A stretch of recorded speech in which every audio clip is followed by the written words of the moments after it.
Hello everyone. Part 1 solution के बाद हमने सोचा थोड़ा सा एक्साइटमेंट आपको हो रहा होगा तो पार्ट 2 भी अपलोड कर देते हैं। लेकिन कल भी हमने आपसे बोला था, आज भी बोल रहे हैं और आगे भी बोलेंगे कि कभी भी आप कुछ भी अप्स एंड डाउन्स हो लाइफ में, कभी भी आप डिसहार्ट मत होना। एक लेसन लेना उससे कि हाँ, ये गलती हमसे हुई है, अब ये हमसे नहीं होगी दोबारा। और एक असली इंसान वही होता है जो अपनी गलतियों से सीख लेता है। बस दो बातें कहनी है। एक बात तो यही है कि बिल्कुल भी आप परेशान मत होना। हमने पहले भी बोला आपसे कि जो भी आपने किया बंडल बन गया, बंध के चला गया, तो सोच सोच के परेशान होने से क्या फायदा। हाँ, बस ये चीज आपको करनी है कि अब ये गलती हमको दोबारा नहीं करनी है। ये हो गई पहली बात। दूसरी बात, कुछ पेपर्स बचे हैं अभी आपके। ये नहीं कि आप उन पेपर से फोकस हटा के, होता है एक क्यूरियोसिटी होती है, लेकिन ये नहीं कि आप उन पेपर को छोड़ के आप सॉल्यूशन देखने बैठ गए। नहीं, आप जब फ्री हो जाना तब आप देखना। हम ये नहीं कह रहे हैं कि अभी हमने अपलोड किया आप अभी का अभी देखो। तो ये एक छोटा सा मतलब रिक्वेस्ट है मेरा, आप अपने सारे पेपर दे लो, फिर आप टैली करना शुरू करो। और जो भी हो, ऊपर वाले पे भरोसा रखना, सब अच्छा होगा। कोई भी ऐसी चीज नहीं है जो आपने पढ़ी नहीं है। हाँ, छोटी मोटी गलती हो गई भाई, बिल्कुल ना पढ़ा होता तो हम कहते कि पढ़ा ही नहीं, तो फिर है ना। लेकिन पढ़ा है, छोटी छोटी गलतियां हुई हैं, तो उन गलतियों से आपको लेसन लेना है। हम क्या करते हैं, अब आगे बढ़ते हैं। सेक्शन 1 अपलोड किया है, सेक्शन 2 की तरफ। तो भाई बिना क्वेश्चन पेपर के तो काम चलना नहीं है, तो हम क्वेश्चन पेपर भी लिए हुए हैं। क्वेश्चन नंबर 3, सेक्शन 1 में क्वेश्चन नंबर 1, 2 आ गया था। अब हमारा क्वेश्चन नंबर 3 आता है। अब देखो, पहला क्वेश्चन ही इसमें है, rewrite the following statement by supplying a missing term. इस टाइप के क्वेश्चन हमने आपको बताए थे, और बीच बीच में जो की टर्म आ रहे थे वो भी हम बता रहे थे कि बेटा इनको ध्यान रखना, ये आपके इस टाइप के क्वेश्चन में काम आते हैं। तो वही उन्होंने दिया हुआ है, और उन्होंने एक एग्जाम्पल भी दे दिया कि ammonia changes moist red litmus blue. अब हमको मालूम है अमोनिया तो गैस होगी, वो लिटमस पेपर को कैसे वो करेगी, तो हमको क्या करना है, यहां पर एक्वस लगाना है। तो अब देखो यहां पर क्या है कि आपका जरूरी नहीं है कि जो पहला वाला वर्ड हो, इत्तेफाक ऐसा है कि इसमें पहले वाले वर्ड ही आपके, फर्स्ट वर्ड ही आपको सप्लाई करना है। ऐसे क्वेश्चन में क्या होता है कि आप पूरा स्टेटमेंट ध्यान से पढ़ोगे। अगर भले ही शुरुआत में ना आ रहा हो, एग्जाम्पल में शुरुआत में दिया, भले ही शुरुआत में ना आ रहा हो, बीच में की टर्म आ रहा है, तो आपको वो बीच में की टर्म सप्लाई करना है। तो इनका पहला था, आपका ए पार्ट था, फर्स्ट का ए पार्ट था आपका कि सल्फ्यूरिक एसिड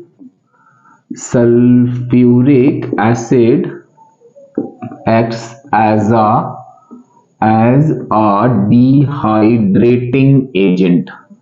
डिहाइड्रेटिंग एजेंट। छोड़ेंगे कुछ नहीं, सारी चीजें हम आपको समझाएंगे।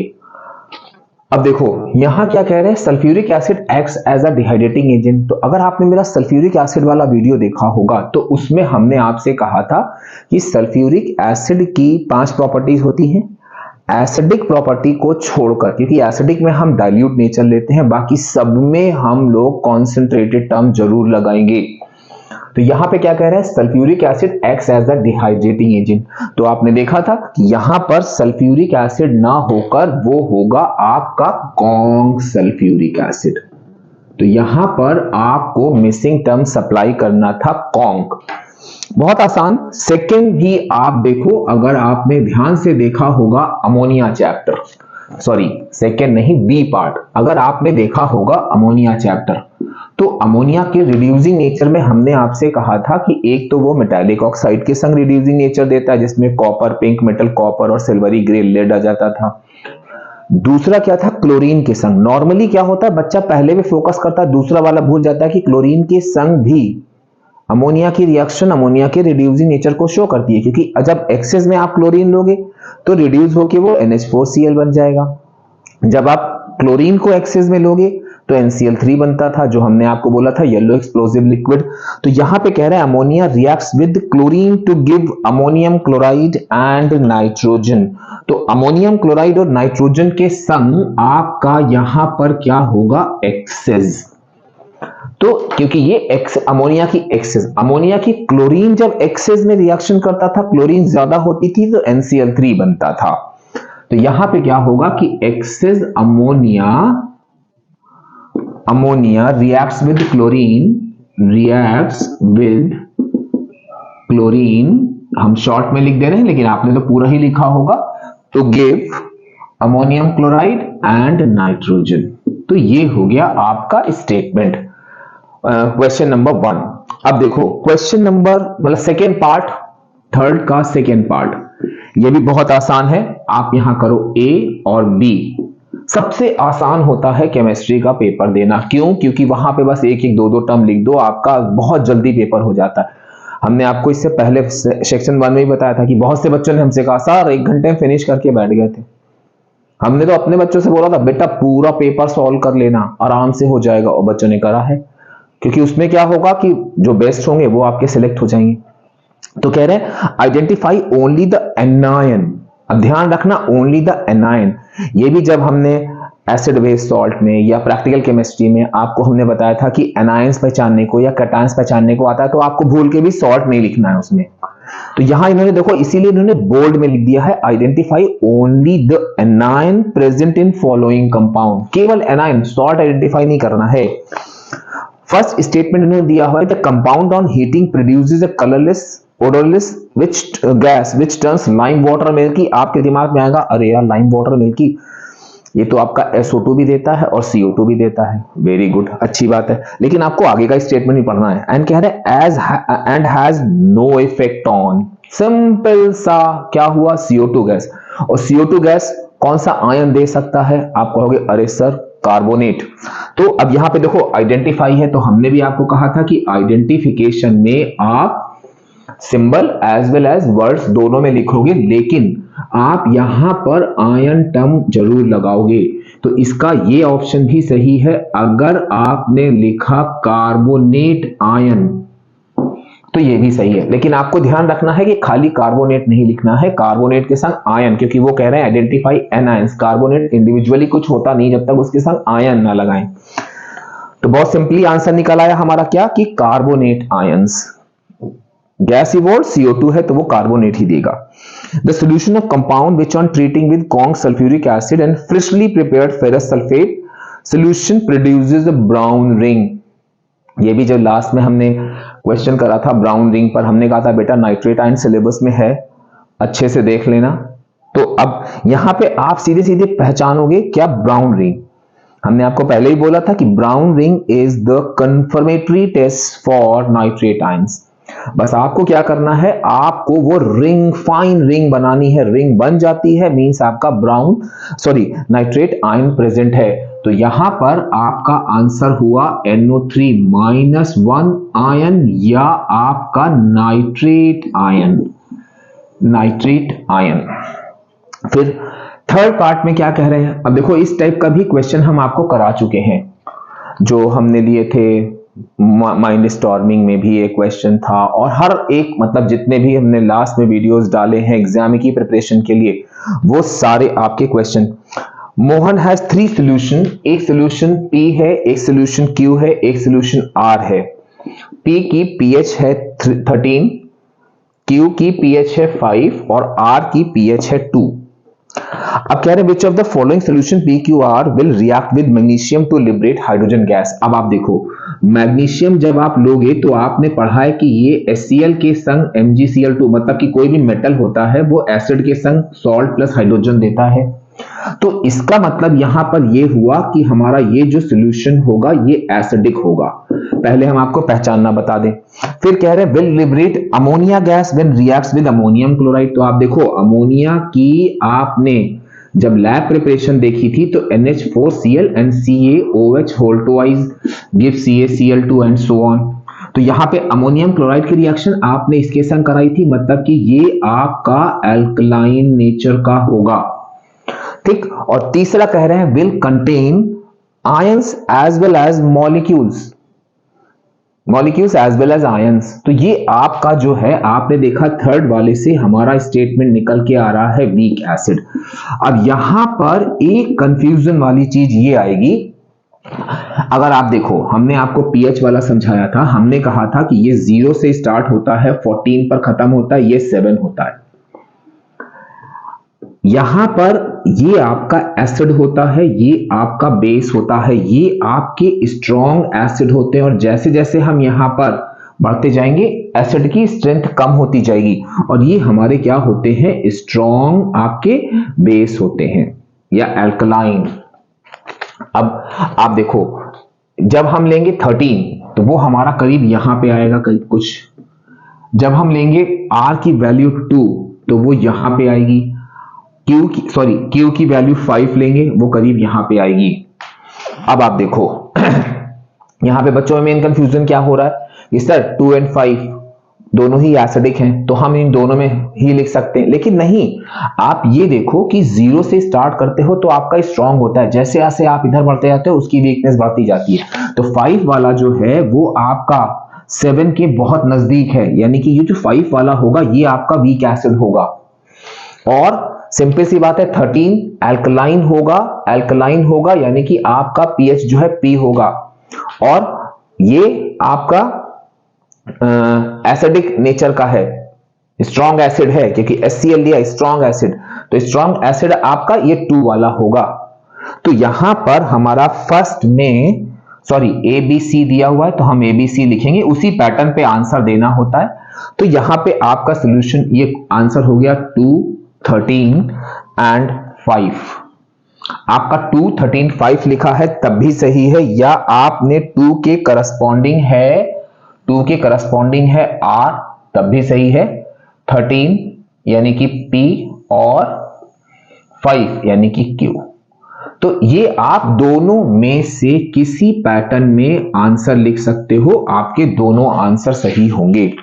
अब आते हैं इसके फोर्थ पार्ट में बच्चे बहुत कंफ्यूज हो रहे हैं कि सर यहां पर जो है आपका फाइनल प्रोडक्ट दिया हुआ है तो वो SO3 होगा, वो सही होगा, या आपका H2SO4 सही होगा। तो आप देखो हमने आपको ये चीज ही बताई थी जब स्टडी ऑफ कंपाउंड वाले हमने क्वेश्चन बताए थे, तो आपने देखा होगा हमने HCl में, अमोनिया में, HNO3 में, सब में हमने आपसे कहा था एक इस टाइप का टेबुलर क्वेश्चन आता है जहां पे आपको 3 कॉलम खाली मिलेंगे, वैसे ही सेम क्वेश्चन है।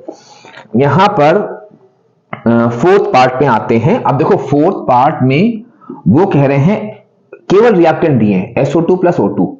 अब आपने देखा कि SO2 और O2 यानी कि ये मानी हुई बात है जो फाइनल प्रोडक्ट सल्फ्यूरिक एसिड बनाएंगे वो आपका जो है कांटेक्ट प्रोसेस से प्रिपेयर होता है। तो पहला नाम आपका क्या हो गया, यहां भी ABC है तो A में तो हो गया आपका कांटेक्ट प्रोसेस। अब बी में आते हैं, बी में कह रहे हैं कैटलिस्ट, तो कांटेक्ट प्रोसेस का आपका था V2O5, ये भी सही है आपका, और आपका वेनेडियम पेंटॉक्साइड अगर आप लिखते हो तो वो भी सही है।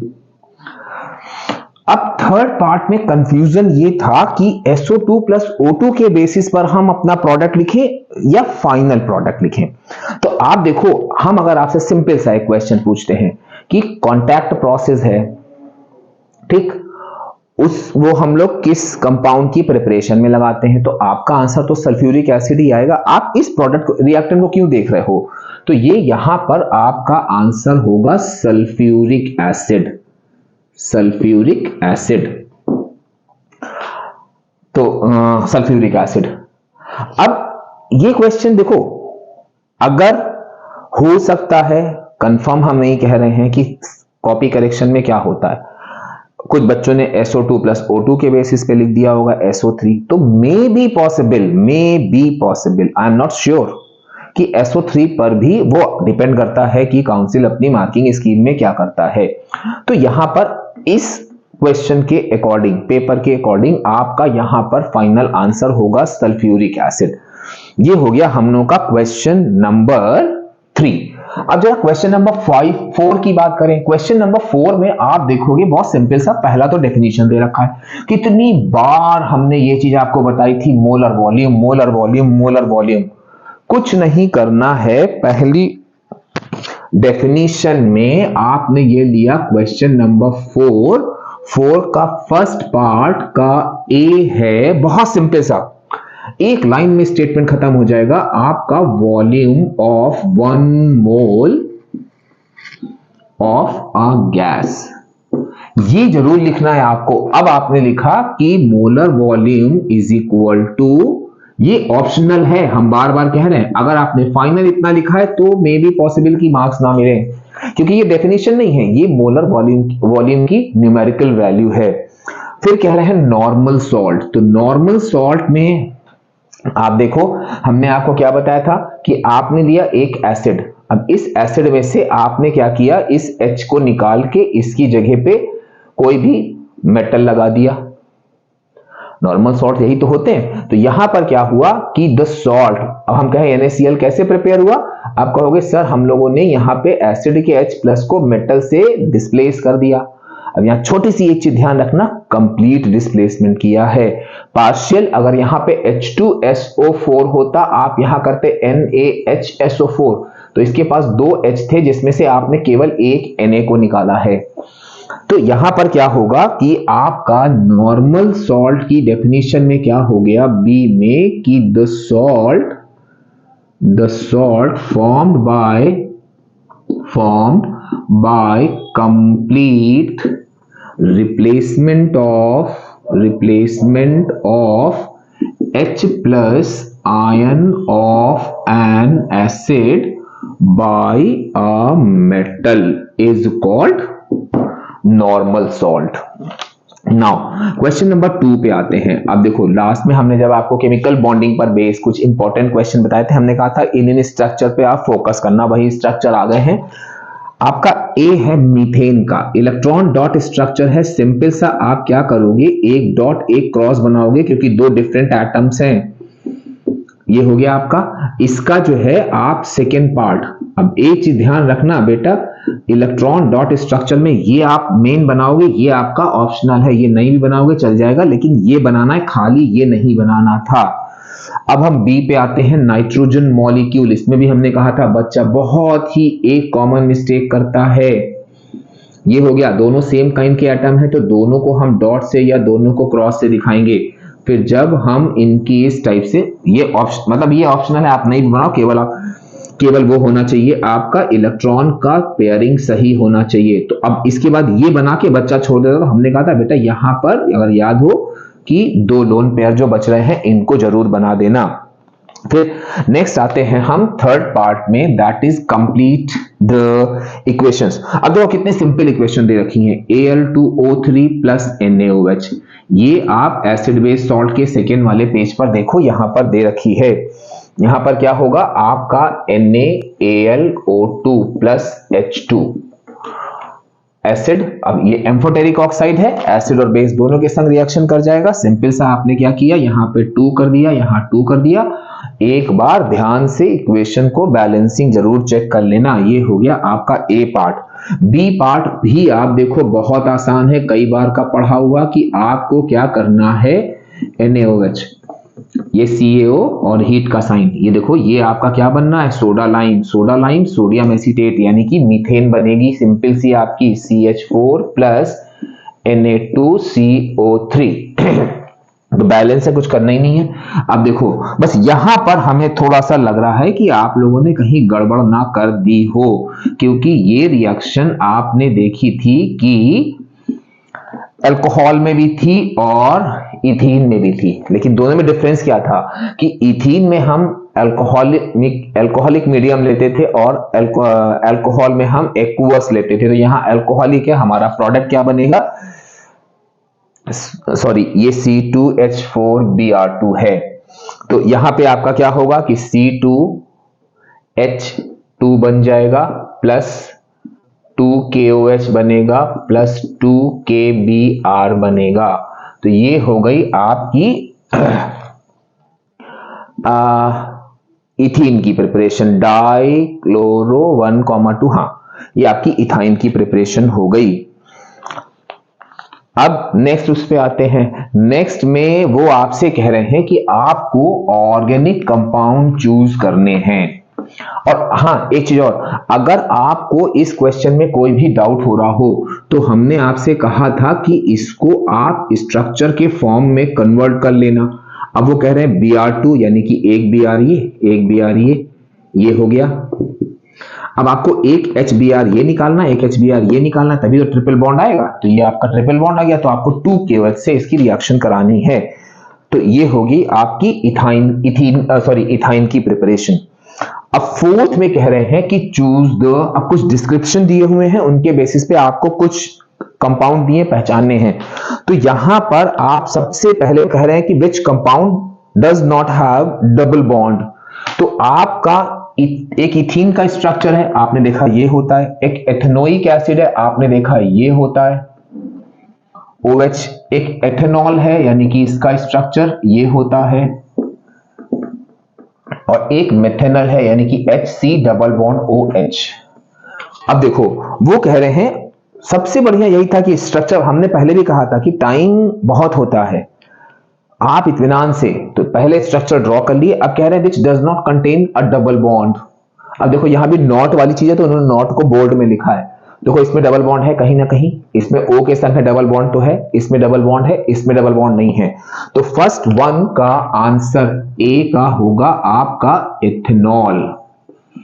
अब B में क्या कह रहे हैं, the compound which is in pure form turns into ice like crystals. ये भी हमने बताया था आपको, glacial acetic acid 16.5 degree centigrade, below 16.5 degree centigrade, ethanoic acid gives crystallizes out to give ice like crystals। तो यहां पे सिंपल सा वो आपका एथेनोइक एसिड में आ गया। अब सी पार्ट की बात करते हैं, the compound which is used for artificial ripening of fruit. तो हमने आपको अगर ध्यान हो, हमने कहा था इथीन और इथाइन में केवल आपके यूजेस में दोनों के कॉमन यूजेस हैं, एक आर्टिफिशियल राइपनिंग ऑफ फ्रूट और एक था आपका for cutting and welding of metals. ये कह रहे हैं आर्टिफिशियल राइपनिंग ऑफ फ्रूट, तो आपने सारे ऑप्शन में देखा इथाइन नहीं है, इथीन है, तो ये आंसर आपका हो गया इथीन। ये हो गया हम लोगों का क्वेश्चन नंबर 4। अब क्वेश्चन नंबर 5, अब देखो फिर से यहाँ पे ओर्स वाली एलॉय वाली चीज आ गई। एलॉय में हमने आपसे कहा था पहले भी, कल भी जो एक क्वेश्चन आया था सेक्शन 1 में, उसमें भी हमने आपको बोला था कि यहां पर आपको परसेंटेजेस नहीं याद करनी थी, केवल उनके कंपोनेंट याद करते, और जो पहला वाला कंपोनेंट, मतलब जो पहला वाला कंपोनेंट दिया वो मेन कंपोनेंट है। अब देखो यहां पे इन्होंने बोल्ड में करके लिखा है कि name the main metal, main metal, तो आपको सारे नहीं लिखने हैं। तो क्वेश्चन नंबर 5 का फर्स्ट का ए पार्ट हुआ आपका एल्यूमिनियम,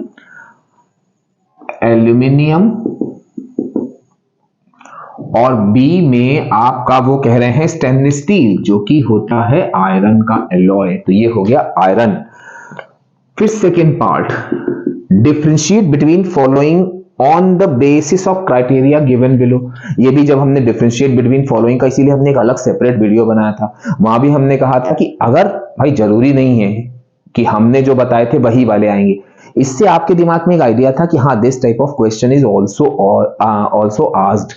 तो उसमें कह रहे हैं sulphuric acid and nitric acid, sulphuric acid and nitric acid. अब देखो यहां पे आपको कोई भी डिफरेंस ये नहीं, कुछ भी उठा के लिख देंगे, क्योंकि ब्रैकेट में इन्होंने दिया by using barium chloride solution. तो बेरियम क्लोराइड जब हम यहां पर डालेंगे ऐड बेरियम क्लोराइड, तो क्या होगा आपका एक व्हाइट पीपीटी फॉर्म होगा, व्हाइट पीपीटी फॉर्म, क्योंकि आप देखो ना ये आपका सल्फेट का टेस्टिंग है, ये आपका नाइट्रेट का टेस्टिंग है, क्योंकि इसके फर्स्ट वाले पार्ट यानी कि कैटायन पार्ट सेम है, एनायन पार्ट डिफरेंट है, तो we will use the table that is used in practical chemistry. तो white PPT form which is soluble in which is soluble in dilute HCl and HNO3, ये आप देखो sulphate ion के test में दे रखा है। अब नाइट्रेट में आप ढूंढोगे तो BaCl2 कहीं पर भी मेंशन नहीं है। उसमें एक कॉपर वाला टेस्ट दिया हुआ है, दूसरा ब्राउन रिंग टेस्ट दिया, यानी कि BaCl2 नहीं है। मतलब कि अब ये पीपीटी के रेफरेंस में है तो आप यहां भी अपना आंसर पीपीटी के रेफरेंस में लिखोगे, दैट इज नो पीपीटी। जब वो रिएक्शन करेगा नहीं तो कोई पीपीटी फॉर्म होगा ही नहीं। ये हो गया सेकेंड का ए पार्ट। अब हम जरा बी पार्ट पे आते हैं। Unsaturated hydrocarbon, unsaturated hydrocarbon and saturated hydrocarbon.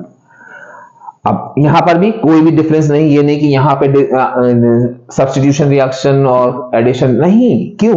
क्योंकि वो कह रहे हैं टाइप ऑफ बॉन्ड प्रेजेंट। तो यहां पर क्या होगा कि डबल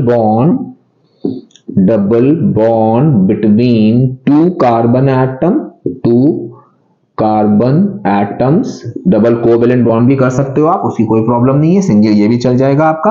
और सैचुरेटेड में क्या होता है आपका सिंगल बॉन्ड। फिर हम आते हैं क्वेश्चन नंबर 3। मतलब आप खुद देखो, हमने शुरू में कहा था कि मोल कॉन्सेप्ट में बच्चा बहुत परेशान रहता है। सर स्टोइचियोमेट्री में मोल कॉन्सेप्ट बहुत डिफिकल्ट है, कुछ समझ में नहीं आ रहा। क्वेश्चन कितना सिंपल दिया है। बस एक चीज आपको मालूम होनी चाहिए, यहां पे इन्होंने क्वेश्चन दिया है CaCO3 plus 2HCl gives CaCl2 plus H2O plus CO2। ध्यान क्या रखना है, यहां पर इन्होंने पूरे इक्वेशन में सारे जितने भी पार्ट हैं सब में इन्होंने आपसे पूछा है कि मोल्स के टर्म में। तो आपको ध्यान हो तो हमने कहा था कि any equation can be expressed in form of moles, in form of molecules, और अगर गैसेस हैं तो मोल्स एंड मॉलिक्यूल्स बोथ। तो यहां पे आपका थर्ड पार्ट में क्या है, वॉल्यूम निकालिए। तो आप सबका मोल लोगे और CO2 का वॉल्यूम लोगे। तो हम क्या करेंगे, पूरी इक्वेशन को मोल के कॉन्सेप्ट में, मतलब मोल के बेसिस पर लिख लेंगे। 2 मोल, देन 1 मोल, देन 1 मोल, देन 1 मोल।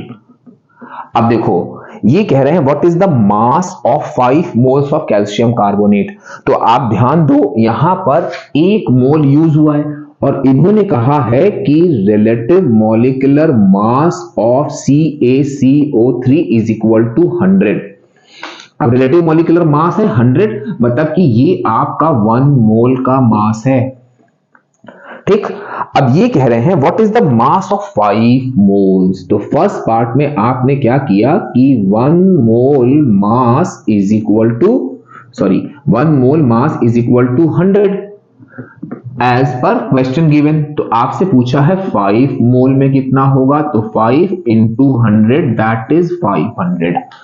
सेकेंड पार्ट में कह रहे हैं how many moles of calcium. अब देखो, नहीं, hydrogen chloride will react with. अब जब ये आपने पूरे मोल के टर्म में इक्वेशन लिख ली, तो इसको अब आप मोल के टर्म में क्या पढ़ोगे, आप कहोगे सर बड़ा आसान है, 1 mole of CaCO3 reacts with 2 mole of HCl। हमने कहा बेटा लेकिन क्वेश्चन पढ़ो, वो कह रहे हैं कि 5 मोल्स ऑफ कैल्शियम कार्बोनेट। तो जब इसके 5 मोल्स लेंगे तो HCl के 5 into 2 यानी कि 10 मोल्स हो जाएंगे। तो सेकेंड पार्ट में क्या हुआ कि 1 मोल CaCO3 is equal to 2 mole of HCl। तो क्वेश्चन में कह रहे हैं 5 moles of CaCO3, तो 5 into 2 that is 10 mole of HCl। यानी कि एक आंसर आपका ये हुआ, एक आंसर आपका ये हुआ। अब कह रहे हैं what is the volume of CO2 liberated at the same time. At the same time का मतलब हुआ कि आप यहां पर क्या करोगे, इस पूरी इक्वेशन को सेम टाइम, यानी कि जब आपने CaCO3 को 5 मोल लिया तो 5 मोल वाली इक्वेशन के टर्म बेसिस पे इसको एक्सप्लेन करोगे। यहां पे CO2 1 मोल था जिसका वॉल्यूम होता है हमारा 22.4 लीटर। तो अब वो थर्ड पार्ट में आपसे कह रहे हैं कि 5 मोल का वॉल्यूम कितना होगा। तो volume of 1 mole is equal to 22.4 litre, जो कि मोलर वॉल्यूम होता है। तो अब आपका यहां पे क्या होगा, volume of 5 mole is equal to 5 into 22.4 that is 5 4 जा 20, 5 2 जा 10, 11 12, 5 2 जा 10 और 1 1 2, और ये हो गया आपका लीटर में। तो ये हो गया हम लोगों का क्वेश्चन नंबर 5 4 जा 20, 5 2 जा 10 और 1 11, 1 1 1। अब हमारा जो है ये क्वेश्चन नंबर 5 का फोर्थ पार्ट बहुत आसान, नेम द गैस इवॉल्व। अब देखो यहां भी आप देखो methane undergo complete combustion. Fourth का आपका ए हो गया कंप्लीट कंबशन। अब केवल एल्केन्स की कंप्लीट कंबशन ही सिलेबस में था, जिसमें हमको मालूम है कि any hydrocarbon when completely combust with oxygen या completely burns in excess of oxygen, the product are CO2 and water. तो गैस इवॉल्व कौन सी होगी? बहुत सिंपल क्वेश्चन। ए में आपका CO2, बी में copper carbonate is heated CuCO3, heat करेंगे CuO प्लस CO2, तो यहां भी आपका दो आंसर सेम है CO2 CO2। थर्ड में MnO2 react with conc HCl। अब देखो कितनी बार हमने आपको बोला था कि बेटा कॉन्क HCl की एक ही रिएक्शन है पूरे सिलेबस में, MnO2 के संग, in which gas evolved is chlorine. तो यहां पे कुछ नहीं, आपका क्लोरीन हो गया। अब कह रहे हैं आइडेंटिफाई, तो whether you will write the name और you will write the symbol, both are accepted. यानी कि यहां पर आप क्या कर सकते हो कि आपका कार्बन डाइऑक्साइड, यहां भी आपका कार्बन डाइऑक्साइड और यहां पर आपका क्लोरीन गैस गैस गैस। तो both answer are accepted because in identification there is no need to write down the only symbol or only formula, you can write anything। अब आप नेक्स्ट क्वेश्चन देखो। Next question अगर आप ध्यान से देखो तो पूरा पूरा एज इट इज, अगर आपने बुक से पढ़ा होगा बहुत ध्यान से, एज इट इज बुक में एज अ एग्जाम्पल दिया हुआ है कि इलेक्ट्रोलाइटिक डिसोसिएशन और आयनाइजेशन का एग्जाम्पल दिया हुआ है। तो उससे बिल्कुल स्ट्रेट आंसर आपका निकल के आ रहा है कि ए का आंसर है आपका Y और बी का आंसर है आपका X। ठीक, फिर सेकेंड पार्ट में गिव रीजंस। अब देखो गिव रीजंस वाले जो हमने ऑलमोस्ट 50-60 के लगभग गिव रीजंस बनाए थे, उसमें देखो आप, ये मेरे सारे गिव रीजंस हैं। उसमें हमने आपको एक छोटी सी चीज बोली थी कि in case of inert inert gases में आपको क्या करना है? कुछ नहीं करना है, stable electronic configuration due to complete octet और डिप्लेट। अगर आपने मेरे सारे वीडियो देखे और ध्यान से देखे तो आपने देखा होगा, मैंने ये चीज कितनी बार बताई है कि इनर्ट गैस कहीं भी देखना, कोई भी रीजन आ जाए कि noble gases do not form compound readily, कुछ नहीं करना है। इन्होंने क्या कहा? Inert gases do not form ions. भाई जब वो स्टेबल इलेक्ट्रॉनिक कॉन्फ़िगरेशन होता है, उनका ऑक्टेट कंप्लीट होगा, ना वो इलेक्ट्रॉन गेन करेगा ना लूज करेगा, तो कहां से आयन फॉर्म करेगा? तो यहां पर ए पार्ट का आपका आंसर होगा कि stable due to stable electronic configuration, due to complete electronic configuration with complete duplet और ऑक्टेट। ठीक, बी में क्या हो गया? ये देखो फिर से वही क्वेश्चन आ गया कि covalent compound have low melting and boiling point. भाई इलेक्ट्रोवेलेंट के हाई होते थे, क्यों? Due to strong electrostatic force of attraction between their ions. हमने बोला था कोवेलेंट में आप क्या करना? Weak van der Waals force of attraction between, very good, molecules. तो वो लिख देना है आपको। तो यहां पे क्या हो गया आपका कि week van der Waal force of attraction between molecules. अब बेटा ध्यान रखना, हमने यहां पर वो पर्टिकुलर की टर्म्स लिखे, बाकी अगर आपने स्टेटमेंट और भी लंबा चौड़ा बढ़ा दिया कोई प्रॉब्लम नहीं, लेकिन ये की टर्म्स वहां पर होने चाहिए। फिर हम थर्ड पार्ट में आते हैं। थर्ड पार्ट करने से पहले थर्ड और फोर्थ पार्ट हम आपको बता दें कि जो हमने तरीका बताया था, आपको सबसे पहले पूरी पीरियोडिक टेबल लिख लेनी है, क्योंकि 1 2 3 4 क्वेश्चन बेस्ड हैं इस पर, 4 marks. But can not obtain brush neat then naughty magpie always sing personal songs clearly. और काका भी था तो काका कर दिया। अब आप देखो कह रहे हैं थर्ड पार्ट में 3 है, तो हम लोग लिख लेते हैं पहले A B C, फिर हम आपको एक्सप्लेन करते हैं। कह रहे हैं कार्बन, फ्लोरीन एंड बेरिलियम इसमें आपको बताना है decreasing order of atomic size. तो आपने ये जब लिखा तो आप देखो कार्बन ये है आपका, फ्लोरीन ये है आपका, बेरिलियम ये है आपका।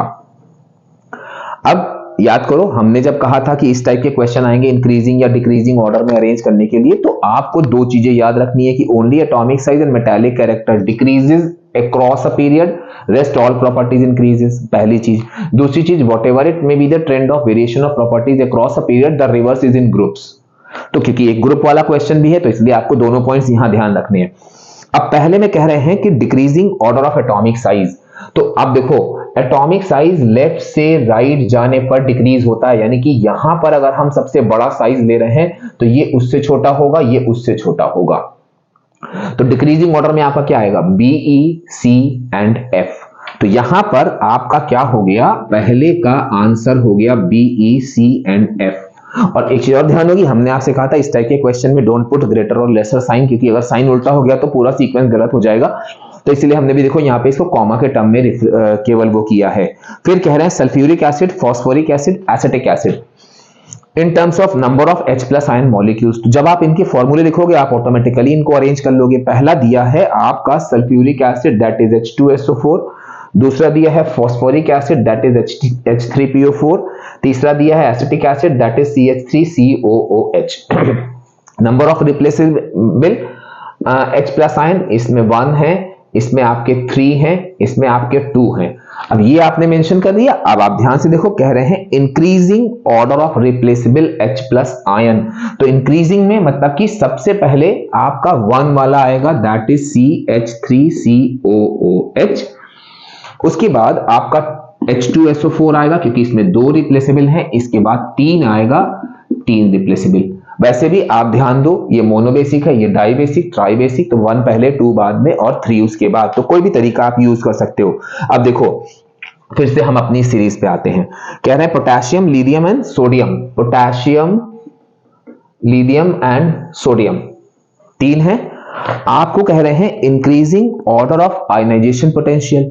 तो आपने देखा कि आपने अपने दिमाग में दौड़ाया कि अच्छा मेटालिक कैरेक्टर और एटॉमिक साइज वो लेफ्ट से राइट जाने पर डिक्रीज होते हैं, बाकी सारी प्रॉपर्टीज इंक्रीज होती हैं। यहां इन्होंने कहा आयनाइजेशन पोटेंशियल, मतलब कि यहां पर आयनाइजेशन पोटेंशियल इंक्रीज करेगा अक्रॉस अ पीरियड में, और ग्रुप में ट्रेंड उल्टा होता है। तो यानी कि यहां पर ये साइज मतलब ऊपर से नीचे जब हम आएंगे तो यहां पर ये इंक्रीज कर रहा था, यहां पर ये डिक्रीज करेगा। और ये कह रहे हैं इंक्रीजिंग ऑर्डर, तो डिक्रीज करेगा मतलब कि सबसे ज्यादा ये वाला होगा, फिर ये होगा, फिर ये होगा। तो डिक्रीजिंग ऑर्डर में आपका आंसर क्या हो जाएगा कि K होगा, फिर Na होगा, फिर Li होगा। क्यों? क्योंकि आयनाइजेशन पोटेंशियल लेफ्ट से राइट जाने पर इंक्रीज करता है, यानी कि ये सबसे कम होगा, फिर उससे ज्यादा, उससे ज्यादा, उससे ज्यादा, सबसे ज्यादा। अब वो कह रहे हैं इसका मतलब यहां जब हम टॉप से बॉटम की तरफ आएंगे तो हमारा ये डिक्रीज करेगा, मतलब कि सबसे ज्यादा इसका होगा, फिर इसका होगा, फिर इसका होगा।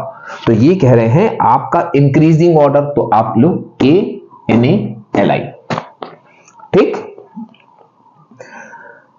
Increasing order of ionisation potential, ionisation potential from top to bottom decreases. तो इंक्रीजिंग ऑर्डर में हाँ, तो पहले हम सबसे कम लिखेंगे, फिर उससे ज्यादा, फिर सबसे ज्यादा। फिर फोर्थ पार्ट अगेन आ गया आपका identify an element in period 1 which can be placed in group 1 and group 17 of periodic table. तो आपको मालूम है कि वो केवल एक इकलौता है व्हिच शोज द, मतलब हमने आपको पीरियोडिक टेबल में बताया था कि position of hydrogen is still a very big question mark for scientist. 1A में भी वो आता है और 17 में भी आता है, तो उसको कहां रखें? तो वो एलिमेंट कौन सा है जो आपका सारे ग्रुप में पाया जाता है? वो A में हो गया आपका हाइड्रोजन। अब इन्होंने कहा है आइडेंटिफाई, तो आप H भी लिख सकते हो /H। सेकेंड क्या कह रहे हैं कि an element which have electronic configuration 286। 286 आपने ऐड किया, 16 आ रहा, हमने कहा था 1 2 3 4 डालना, 16 पे आएगा आपका सल्फर। फास्फोरस 15 होता है, सल्फर 16 होता है, तो ये हो गया आपका सल्फर। बता तो रहे हैं कि पीरियोडिक टेबल पर बेस्ड क्वेश्चन इसके अलावा कहीं बाहर से नहीं आते हैं।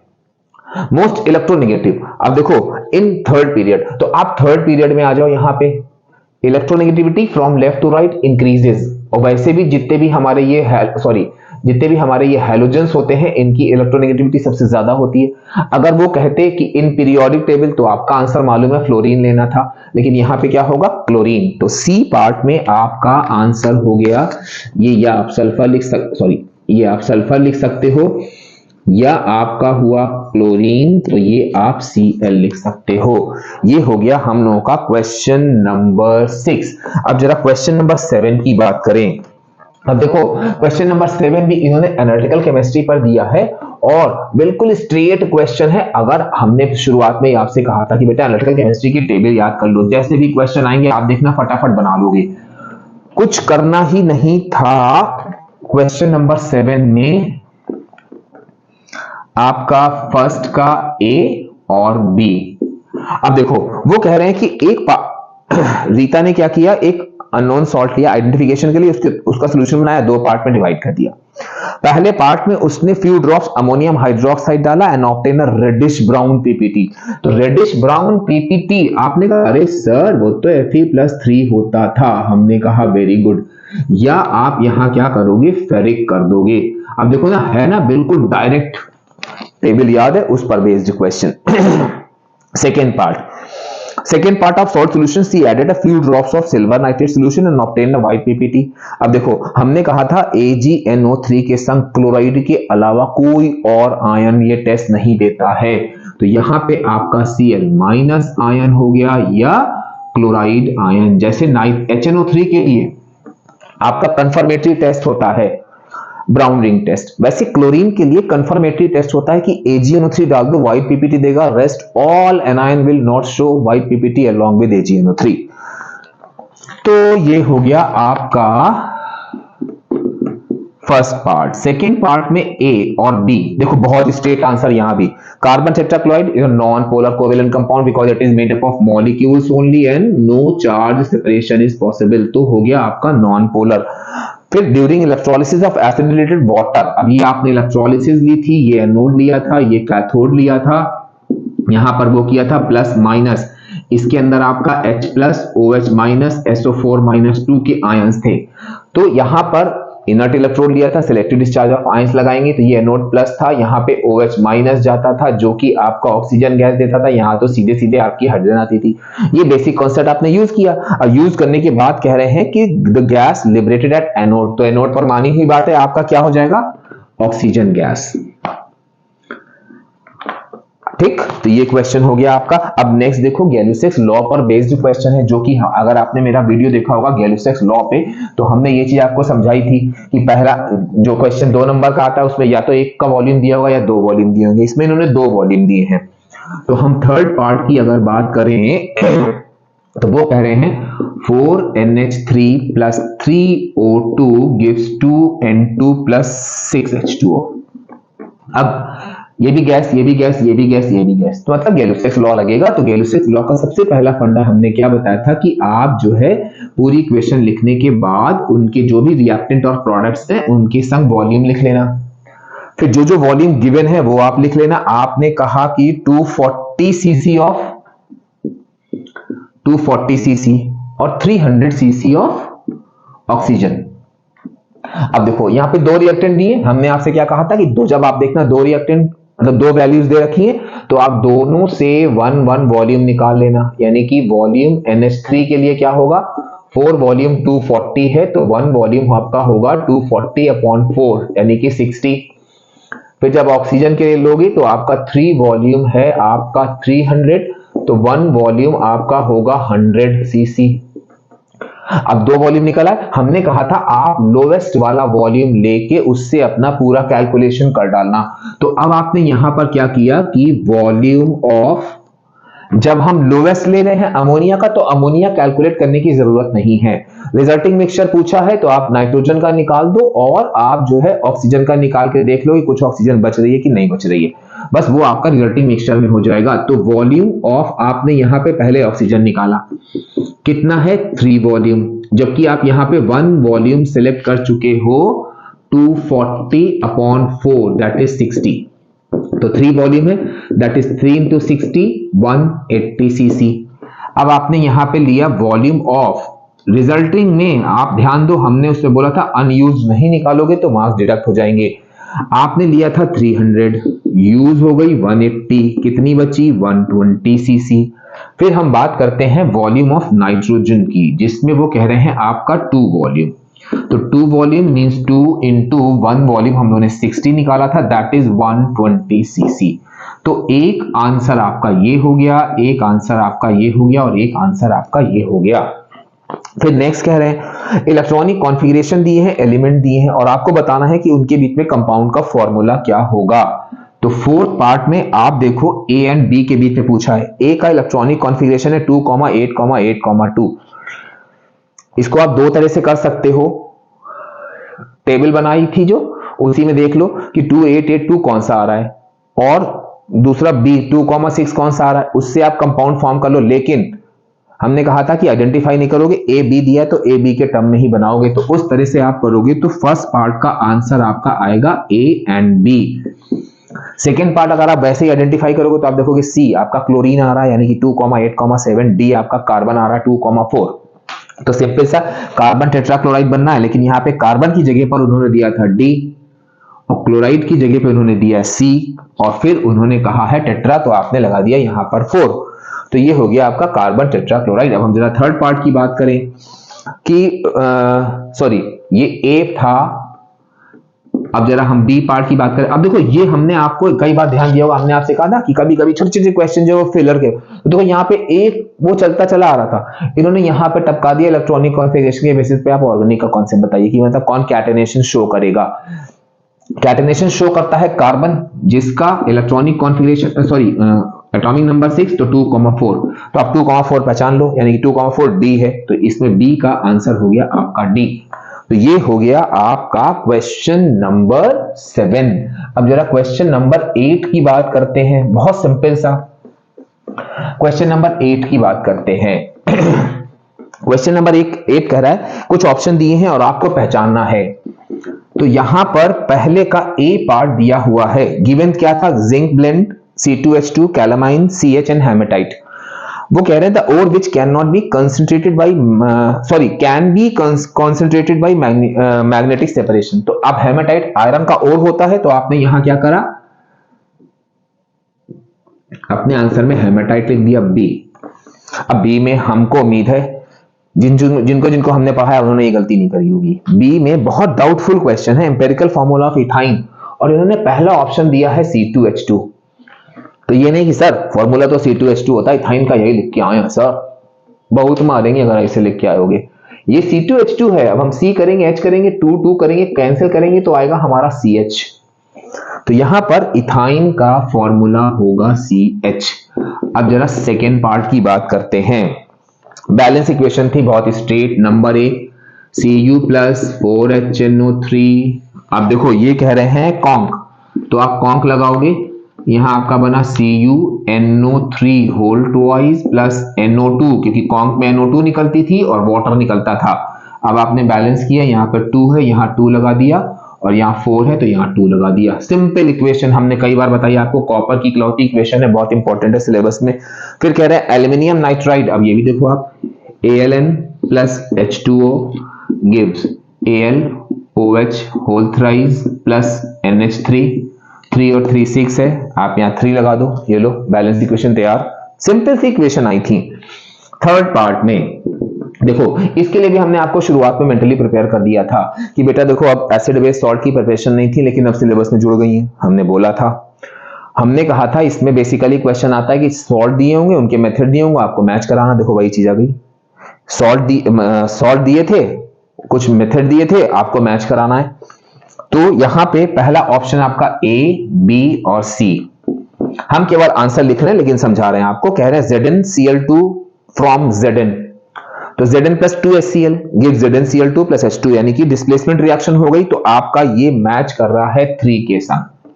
फिर KNO3 फ्रॉम KOH, आप KOH लोगे, उसमें फिर आप क्या करोगे कि HNO3 डालोगे, तो KOH हुआ बेस, HNO3 हुआ acid, acid plus base give salt and water, salt आपका बना KNO3।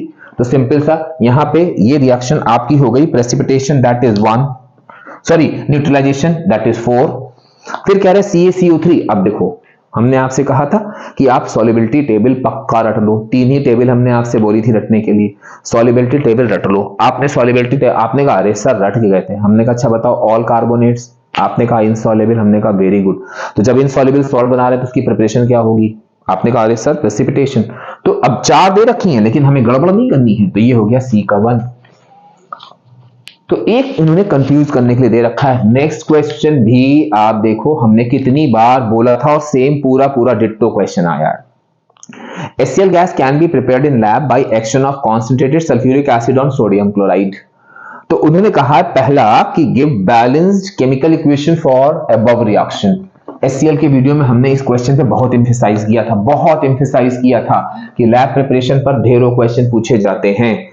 तो कह रहे हैं गिव बैलेंस्ड इक्वेशन। तो फोर्थ पार्ट में आपका ए में हो गया NaCl प्लस H2SO4। हमने कॉन्क किया। अब ध्यान है हमने कहा था लेस देन, अगर कंफ्यूजन हो तो लेस देन 200 डिग्री सेंटीग्रेड। लेकिन ये दोनों चीजें मस्ट है, ध्यान रखिएगा। एक भी कंडीशन छोड़ी होगी मार्क्स का पॉसिबिलिटी थोड़ा कम हो जाएगा मिलने का। सेकेंड कह रहे हैं मेथड ऑफ कलेक्शन। तो ये भी अपवर्ड डिस्प्लेसमेंट ऑफ एयर, क्योंकि हैवियर देन एयर होती है। अपवर्ड डिस्प्लेसमेंट ऑफ एयर, क्योंकि हैवियर देन एयर होती है तो अपवर्ड डिस्प्लेसमेंट से कलेक्ट करेंगे। फिर थर्ड कह रहे हैं what is the property of sulphuric acid. तो ये हमने गिव रीजन में बताया था कि why conc H2SO4 is because it is non volatile. तो यहां पे क्या होगा कि conc H2SO4 is non volatile in nature. तो ये हो गया आपका कंप्लीट सॉल्यूशन। भाई देखो हमने अपनी तरफ से पूरी 100% कोशिश करी है। हमने ये सारे की टर्म के साथ क्वेश्चन मतलब आपको बताए हैं। हो सकता है काउंसिल में कुछ और एडिशनल पॉइंट्स पर नंबर मिल जाए, या हो सकता है कि कुछ चीजें ना भी मिले। तो ध्यान आपको रखना है। हम बार बार आपसे कहेंगे कि जो भी हुआ है अभी आप मत वो करना, पहले पेपर दे लो फिर इत्मीनान से बैठ के, और जो भी whatever marks you are getting please don't be disheartened. Dishearten मत हो। जो कर दिया बस उससे एक क्या करना है, वेरी गुड लेसन लेना है। ये भी गलतियां हमको नहीं करनी है, क्योंकि जितनी गलती करो उतना ही आदमी सीखता है। तो अब सीखना है। इससे क्या होगा कि आपका वो बेस मजबूत होगा कि हाँ अच्छा ये गलती करी थी क्योंकि इसने ये चीज थी, तो हाँ भाई ये हमको याद रखनी है, दोबारा कहीं यूज नहीं करनी है। तो उससे रिलेटेड कोई भी चीज जब भी आएगी आप कभी वो गलती करोगे नहीं। तो अब ये तो नहीं कहेंगे कि बहुत जल्दी आपके सामने वीडियो लेके आएंगे, क्योंकि हम तो दुआ करेंगे ऊपर वाले से कि आपके 100 आउट ऑफ 100 हर सब्जेक्ट में आए और आप खूब बढ़िया से अपना नाम रोशन करो।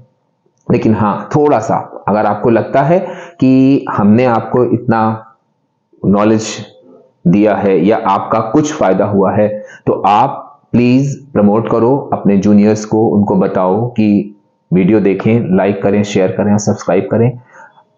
Bye bye.